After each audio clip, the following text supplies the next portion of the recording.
Hello friends, very good morning. मैं मोहम्मद शबीर रजा आपके लिए लेके आया बेटा क्लास 9th की केमिस्ट्री। देखिए बेटा, यहाँ पे जो क्लास 9 की आपकी केमिस्ट्री चलेगी, ये आपकी जो है केमिस्ट्री लेसन 1 से यहाँ पे स्टार्ट हो रहा है। देखिए अलग अलग है तो नहीं, लेकिन ये विज्ञान के अंदर क्या जाता है बेटा आपका, जैसे आपका जीव विज्ञान हो गया, रसायन विज्ञान हो गया, भौतिक विज्ञान, तो उसी में से हम बेटा क्या पढ़ाने जा रहे हैं आपको, केमिस्ट्री। ठीक है ना? तो ध्यान दीजिए, आज ये केमिस्ट्री क्लास 9 की पहली वीडियो रहेगी। ठीक है बेटा, और चलिए देखते हैं इसमें क्या है, पहला लेसन क्या है आपका।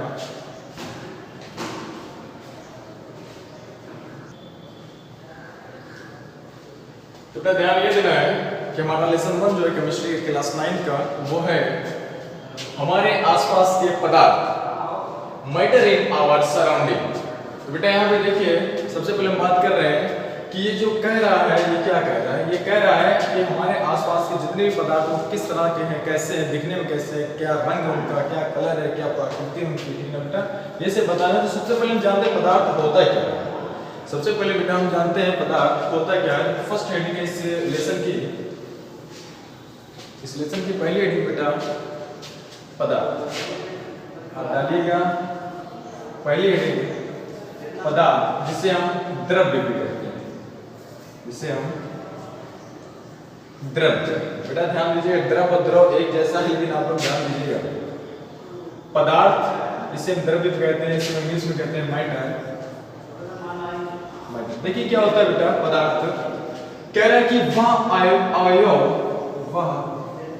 अवयव जो स्थान घेरता है, वह अवयव जो स्थान घेरता है, वह अवयव जो स्थान घेरता है, जिसमें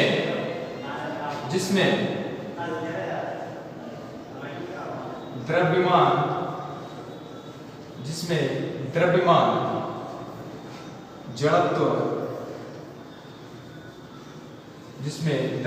जड़त्व तथा गुरुत्वाकर्षण उत्पन्न करने का गुण पाया जाता है। किसका? गुरुत्वाकर्षण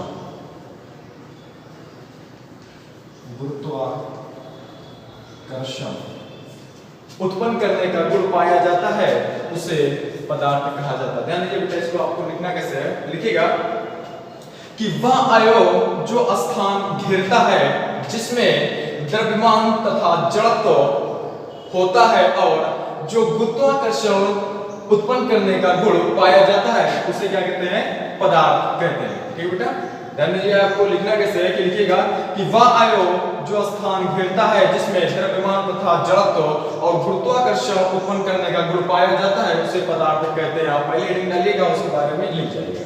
मिलते हैं नेक्स्ट हेडिंग में।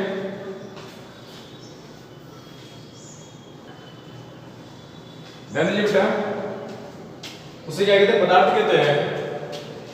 पदार्थ को मुख्यतः 3 भागों में व्यक्त किया गया है, या इस तरह से लिख सकते हैं कि पदार्थ की 3 भौतिक अवस्थाएं होती हैं। कौन सी बेटा? 3 भौतिक अवस्थाएं होती हैं। 3 भौतिक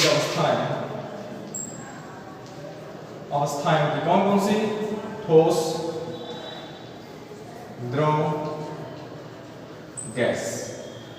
ठीक बेटा, ठोस अवस्था, द्रव अवस्था और गैस अवस्था। अब एक एक करके हम यहाँ पे चर्चा करेंगे इसके बारे में।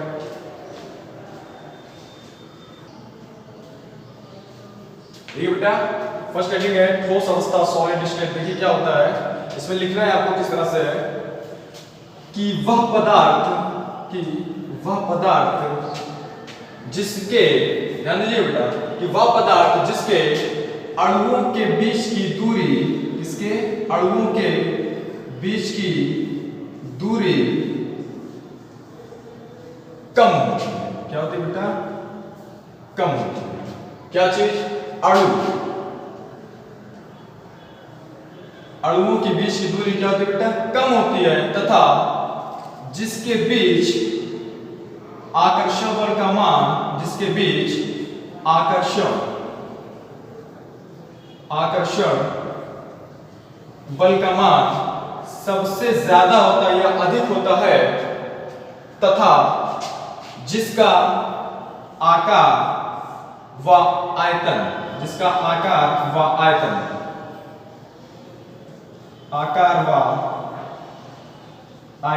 दोनों क्या होता है बेटा? निश्चित होता है।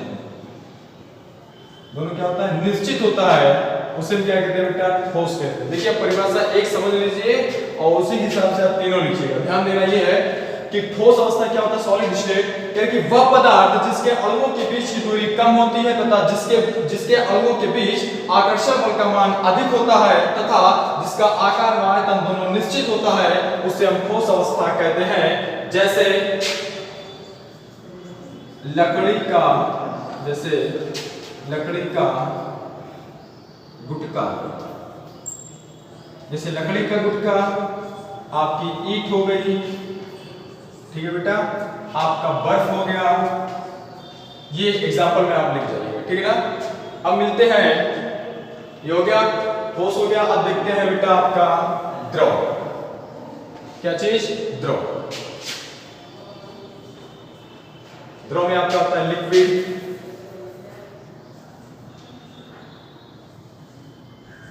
Liquid state. देखिए बेटा क्या होता है, इसी में से ध्यान देना है, ठीक है ना। इस तरह से बना हुआ है,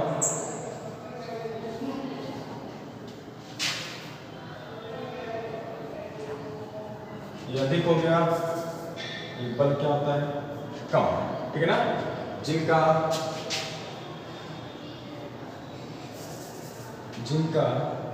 आयतन क्या होता है बेटा, निश्चित होता है,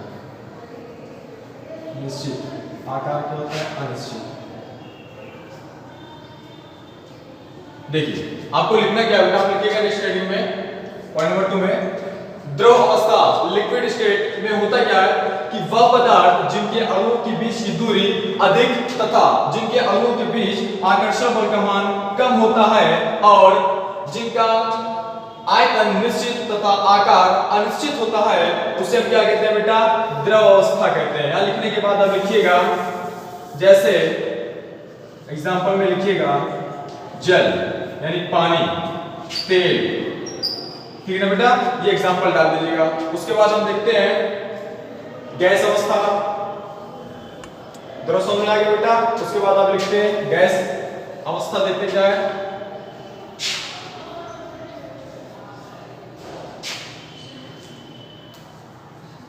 गैस स्टेट क्या होता है, देखिए यहां पे क्या होता है,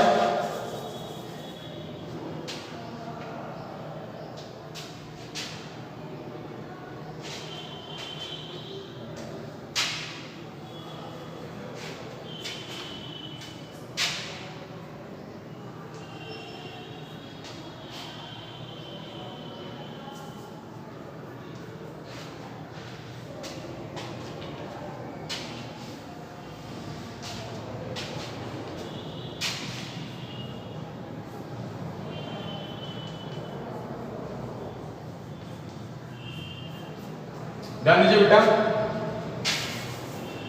आप डालिएगा नेक्स्ट हेडिंग पॉइंट नंबर 3 में लिखिएगा गैस अवस्था। ये क्या होता है कि कह रहे कि वह पदार्थ जिनके अणुओं के बीच की दूरी नगण्य होती है तथा जिनके अणुओं के बीच आकर्षण बल का मान ना के बराबर होता है तथा जिनका आकार व आयतन दोनों अनिश्चित होता है, उसे क्या कहते हैं बेटा, गैस कहते हैं।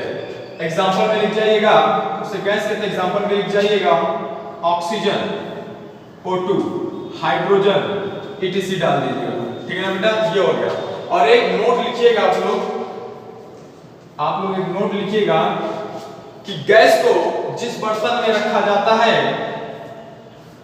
गैस को जिस बर्तन में रखा जाता है वही उसका आकार व आयतन होता है, वही उसका आकार व आयतन होता है। आप लिखिएगा नोट में कि गैस को जिस बर्तन में रखा जाता है वही उसका आकार व आयतन होता है। ये 3 स्टेप हो गया। अब मिलते हैं नेक्स्ट हेडिंग में बेटा।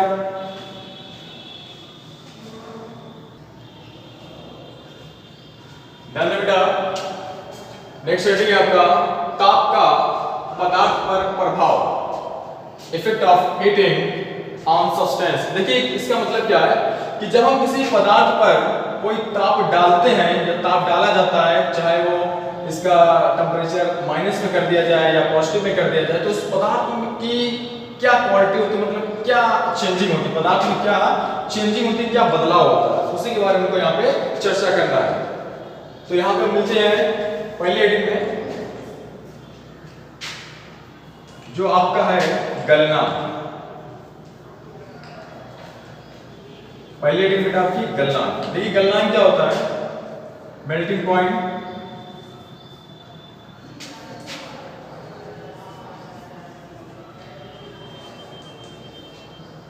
Melting point. देखिए बेटा गलनांक मेल्टिंग पॉइंट क्या होता है? एक बार में आपको समझ आ जाएगा, लेकिन ध्यान देना ये है, कह रहे कि मानक वायुमंडलीय दाब पर,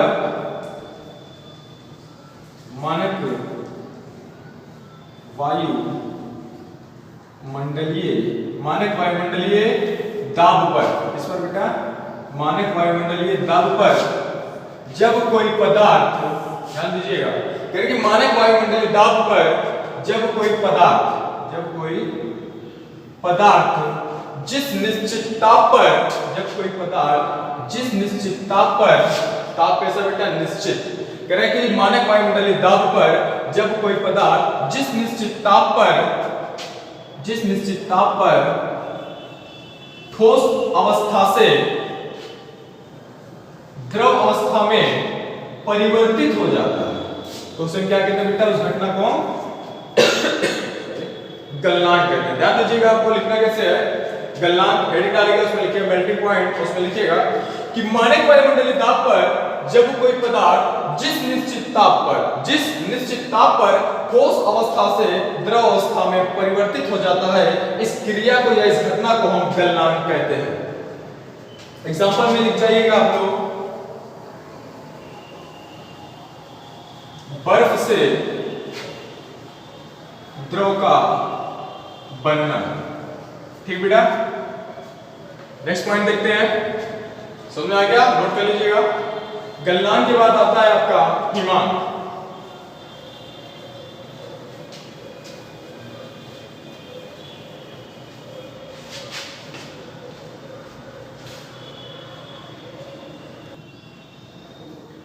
ध्यान दिए बेटा, हिमांक फ्रीजिंग पॉइंट क्या होता है? देखिए फ्रीजिंग, FREEZING फ्रीजिंग पॉइंट, ठीक है। सेम उसी तरह से लिखना है कि कह रहे कि मानक वायुमंडलीय दाब पर जब कोई पदार्थ जिस निश्चित ताप पर द्रव अवस्था से ठोस अवस्था में परिवर्तित हो जाता है, इस घटना को हम हिमांक कहते हैं। जैसे एग्जांपल में लिखिएगा, जैसे जल से बर्फ का बनना, जैसे जल से बर्फ का बनना। हिम का मतलब ही होता है हिम का मतलब बर्फ, ठीक है ना बेटा। नेक्स्ट हेडिंग देखते हैं, बेटा यहां लिखा है क्या? क्वथनांक या वाष्पन, ठीक है ना। क्वथनांक, वाष्पन, बॉइलिंग पॉइंट, वाइपराइजेशन। देखिए क्या होता है, सेम उसी तरह से है, लेकिन थोड़ा सा यहां पे चेंज होगा। कह रहा बेटा कि मानक वायुमंडलीय दाब पर, जब कोई पदार्थ, ध्यान दीजिएगा, मानक वायुमंडलीय दाब पर जब कोई पदार्थ क्या करने लगता है? उबलने लगता है। जब कोई पदार्थ मानक वायुमंडलीय दाब पर जब कोई पदार्थ उबलने या खौलने, क्या होता है? खौलने।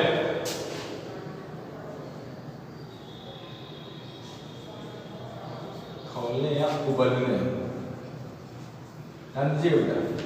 कह रहा है कि मानक वायुमंडलीय दाब पर जब कोई पदार्थ जिस निश्चित ताप पर मानक वायुमंडलीय दाब पर जब कोई पदार्थ जिस निश्चित ताप पर खौलने या उबलने लगता है, तो उसे क्या कहते हैं बेटा? उसे क्वथनांक कहते हैं। क्या कहते हैं? क्वथनांक कहते हैं। उसे क्या कहते हैं? क्वथनांक कहते हैं।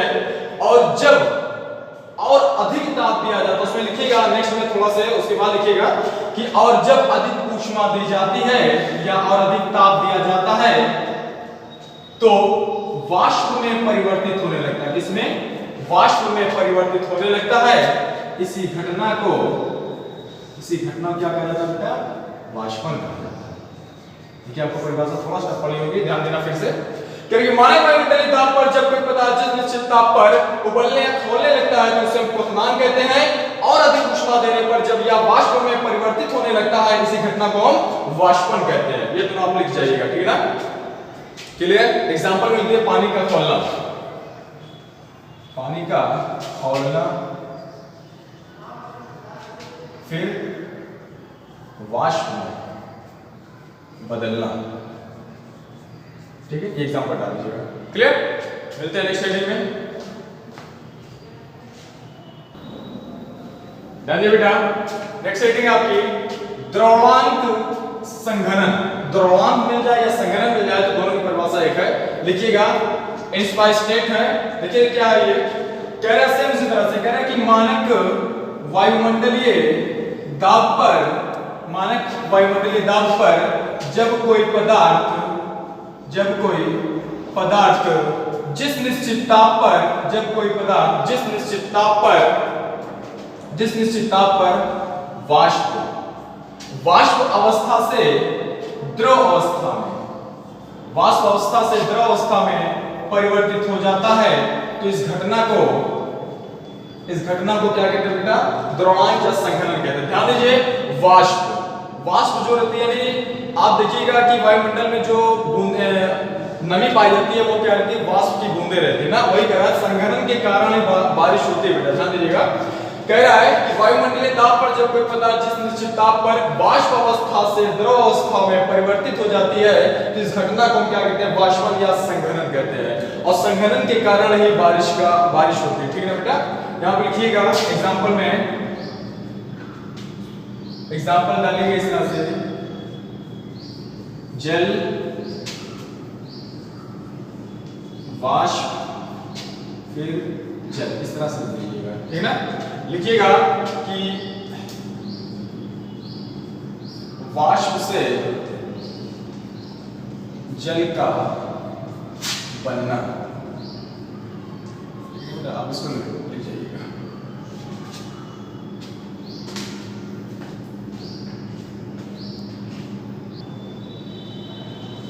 ध्यान दीजिए, वाष्पीकरण क्या होता है? वाष्पीकरण, वाइब्रेशंस, देखिए क्या होता है? कह रहा है कि जल के ऊपरी सतह पर, ये जल है आपका, एक पानी है, पानी जो जैसे आप नदी का देख रहे थे, नदी के ऊपर वाला जो जल पाया जाता है ऊपरी सतह पर। ठीक है ना? ये पानी है। ठीक है ना? कह रहे कि पानी के ऊपरी सतह पर, ठीक है ना? ध्यान दीजिए बेटा, समझ आ जाएगा।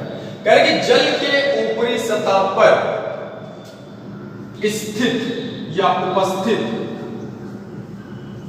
कणों में, ध्यान दीजिए, कह रहा है कि जल के ऊपरी सतह पर स्थित कणों में अत्यधिक गतिज ऊर्जा होती है। कणों में क्या होती है बेटा? अत्यधिक क्या होती है? गतिज ऊर्जा होती है। अत्यधिक गतिज ऊर्जा होती है। ध्यान दीजिएगा, कह रहा वाष्पीकरण क्या होता है?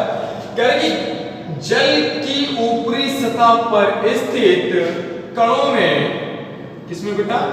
कणों में अत्यधिक गतिज ऊर्जा होती है जिसके कारण ये अन्य कणों से आकर्षण को खत्म कर, इसको बेटा आकर्षण को खत्म कर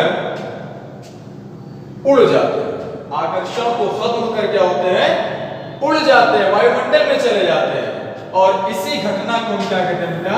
वाष्पीकरण कहते हैं। ध्यान दीजिएगा, कह रहा है आपको लिखना कैसे? ध्यान दीजिएगा बेटा, लिखना है कि जल की ऊपरी सतह पर स्थित या पाए जाने वाले कणों में अत्यधिक गतिज ऊर्जा होती है जिसके कारण ये अन्य कणों से आकर्षण को खत्म कर दूर चले जाते हैं और इसी कारण वाष्पीकरण की क्रिया होती है, या इसी घटना को हम क्या कहते हैं बेटा?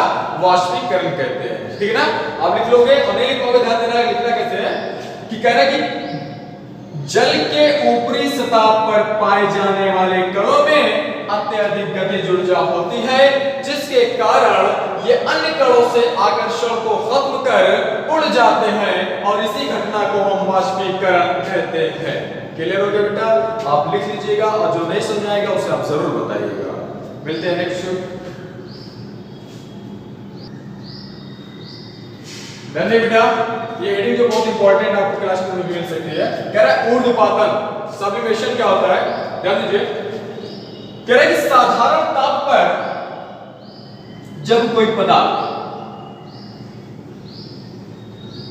साधारण ताप पर, ताप कैसे बेटा, एकदम साधारण यानी नॉर्मल यानी कमरे का तापमान, ठीक है। कह रहे कि साधारण ताप पर, लिख दीजिएगा यहाँ पे साधारण ताप पर। कह रहे कि साधारण ताप पर जब कोई पदार्थ, साधारण ताप पर जब कोई पदार्थ ठोस अवस्था से द्रव अवस्था में न जाकर, ठोस अवस्था से द्रव अवस्था में न जाकर सीधे गैस अवस्था में, सीधे गैस अवस्था में परिवर्तित हो जाते हैं, इसी घटना को परिवर्तित हो जाते हैं, इसी घटना को ऊर्ध्वपातन कहते हैं। क्या कहते हैं बेटा, ऊर्ध्वपातन कहते हैं।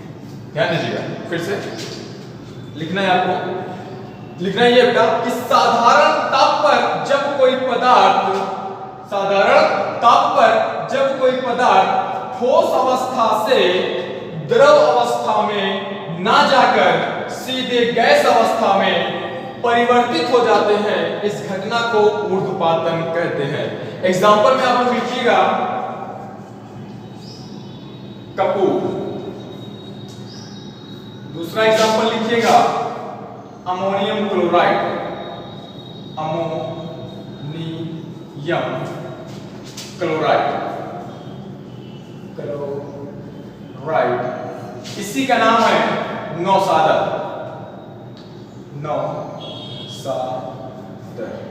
इसका सूत्र होता है बेटा NH4Cl। एक एग्जांपल और भी आप लिख लीजिएगा,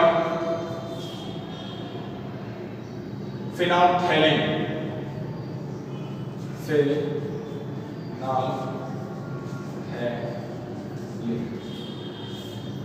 फिनाल्फथैलीन, इसका सूत्र होता है C10H8। लिख जाइएगा बेटा। देखिए आज के लिए इतना ही, बस मिलते हैं आपको नेक्स्ट वीडियो में। और इसमें पढ़ाने में कोई भी अगर से मिस्टेक हो रही हो, कोई भी गलती हो रही है, नहीं समझ में आ रहा तो आप कमेंट्स में जरूर करिएगा। अगर समझ में आ रहा बेटा आप वीडियो को लाइक करिएगा और शेयर कर दीजिएगा।